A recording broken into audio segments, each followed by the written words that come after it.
With a couple of hours left to vote in the midterm election, tonight's Legal Edge focuses on Proposal 2, which looks at amending the state constitution in a number of ways related to the way we vote. It would give people a constitutional right to vote freely without harassment from other people. It would require ballots to be counted from military and overseas as long as they are postmarked by Election Day. It also allows people voting to verify their identity with a photo ID or by signing a statement of affidavit. It allows people to request an absentee ballot one time and then receive an absentee ballot for all elections if they choose.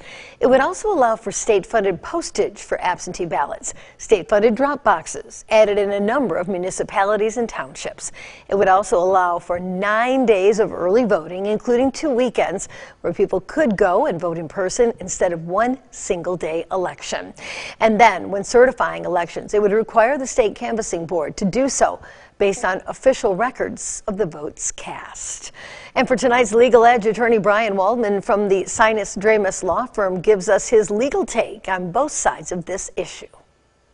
Proposal 2 would amend Michigan's constitution to provide for a number of things about the way we vote. First of all, it would give people a constitutional right to vote freely without harassment from other people.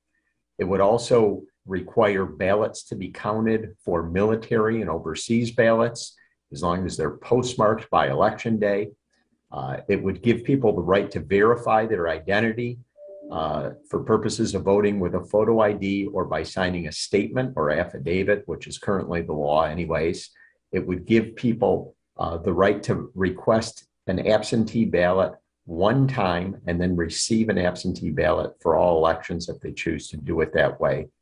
There would be state-funded postage for absentee ballots, state-funded drop boxes added at a number of municipalities and townships. It would allow for 9 days of early voting, including 2 weekends where people could go in and vote in person instead of on a single election day on 9 days, which is something that I believe is done in roughly 23 states right now. And then it would state that the canvassing boards can certify elections, or that when they certify elections, can only do so based on official records of the votes cast. Well, coming up next, we'll tell you how much money this